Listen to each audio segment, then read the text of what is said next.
Shalom à tous et à toutes. Je vous bénis au nom puissant de notre Seigneur Yeshua Mashiach. Je ne vais jamais cesser de le dire.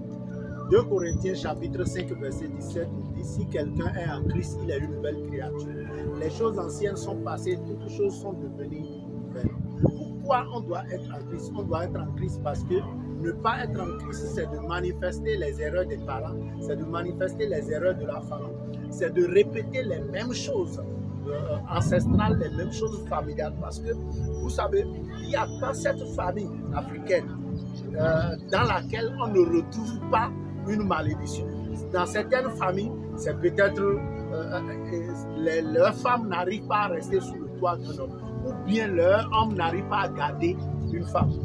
Dans certaines familles, peut-être que la conception, c'est-à-dire tomber enceinte, devient difficile, devient rare dans la famille. Dans certaines familles, vous allez voir, les gens ont étudié, sont des universitaires, ont eu le bac plus 5 ou le bac plus même 20-50, mais qui n'arrivent jamais à exercer ce pourquoi ils ont étudié. Tout ça là, c'est des malédictions familiales, c'est des malédictions ancestrales. Vous allez voir même dans certaines familles, leur premier-né meurt toujours. Vous allez voir dans certaines familles qui font des fausses couches à répéter, et c'est difficilement qu'ils ont même des enfants. Tout ça là, c'est des malédictions familiales. Et pour mettre fin à ces malédictions familiales, la seule personne qui est digne, la seule personne qui est capable d'effacer tout cela, c'est le Christ.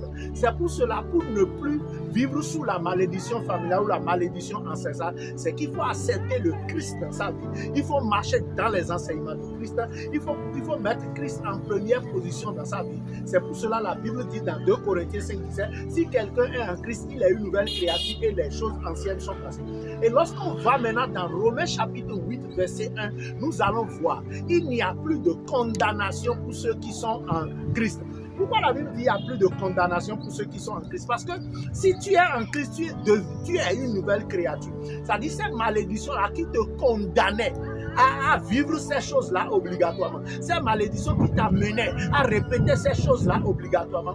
La Bible dit dans Romains 8, verset 1, qu'il n'y a plus de condamnation pour ceux qui sont en Christ. Donc dès que tu acceptes Christ dans ta vie, automatiquement, ces condamnations-là sont complètement effacées.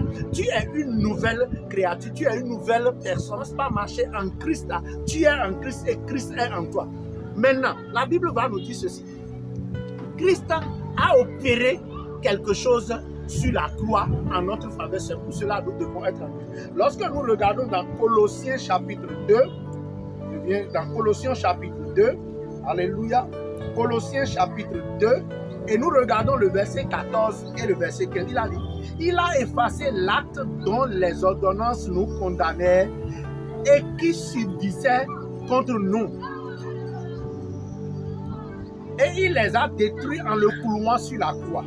Il a dépouillé les dominations, les autorités et les a livrées publiquement en spectacle en triomphant d'elles par la croix. Voilà ce que Christ a fait quand il est allé sur la croix. L'acte maintenant, l'acte ancestral, l'acte familial, l'acte de malédiction qui nous condamnait à rester sous la malédiction, l'acte qui nous condamnait à répéter les mêmes choses de la malédiction, ces esprits mauvais, ces esprits diaboliques qui nous amènent à répéter les mêmes choses. La Bible nous a dit, il a effacé tous ces actes-là spirituellement. Maintenant, ces autorités-là, ces principautés-là, ces puissances-là, ces esprits-là, vous savez comment ça se passe? Lorsque vous êtes de la famille, chaque fois que vous atteignez l'âge de pouvoir subir les mêmes choses, il y a cet esprit familial maintenant qui vous amène à commencer par mener des pas, à poser des actes qui vont vous amener à réagir, à réaliser ces choses-là, à devenir ces choses-là. Lorsque je vous donne un exemple, si vous êtes par exemple une femme qui ne reste pas sous le toit d'un homme, vous allez voir, dès que vous allez en mariage, ces esprits-là vont commencer par agir maintenant dans la vie de votre mari. Et votre mari qui était gentil avec vous, qui vous écoutait, qui vous a pris comme son meilleur ami, à un moment donné, va commencer par changer de caractère, va commencer par vous pourrir la vie, va commencer par vous traiter comme des esclaves, jusqu'à ce que vous ne pouvez plus contenir ça là. Vous allez quitter le foyer. Ou vous-même là, vous allez poser des actes bizarres, les actes qui n'ont même pas de sens, qui vont amener votre mari à vous renvoyer du foyer. Vous voyez? Donc, lorsque vous êtes en Christ, si quelqu'un est réellement en Christ, le Christ a déjà opéré ces choses-là spirituellement en les clouant sur la croix et en donnant la liberté à tous ceux-là qui vont l'accepter. C'est pour cela aujourd'hui, tu dois accepter Christ dans ta vie pour recevoir cette liberté-là, pour sortir de cette malédiction. Parce que si quelqu'un est en Christ, ces malédictions-là ne peuvent plus jamais avoir d'autorité sur cette personne-là. C'est pour cela qu'on vous dit, lorsque vous venez à voir ces vidéos-là, écrivez Amen. Si vous écrivez Amen, ça veut dire quoi? Ça veut dire que vous avez accepté la délivrance qu'on vous a apportée. Amen veut dire quoi? Amen veut dire ainsi soit-il. Donc je vais prier pour toi tout à l'heure et toi tu vas écrire Amen pour pouvoir accepter la prière que je te fais. Pourquoi on vous dit de partager ça dans les autres groupes? Quelqu'un quelque part est en train de subir tout ce que je suis en train de dire. Et peut-être quand vous allez lui envoyer ce message et que lui-même va dire Amen, lui-même va écrire Amen, il va recevoir sa délivrance. Et Dieu va considérer ça.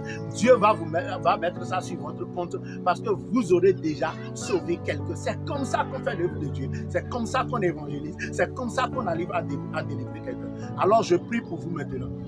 Au nom puissant de notre Seigneur Yeshua Mashiach, que n'importe quel acte familial ancestral, n'importe quelle malédiction sous laquelle vous êtes, je vous déclare maintenant libre au nom puissant de Yeshua Mashiach. Que ces malédictions-là soient effacées par le Christ qui est allé sur la croix. Que ces principautés, ces puissances, ces démons, ces esprits maléfiques, diaboliques, qui sont dans les familles, qui vous pèsent, qui vous poussent à répéter les mêmes choses pour pouvoir devenir les mêmes personnes sous la malédiction. Je vous libère ce matin au nom puissant de Yeshua Mashiach.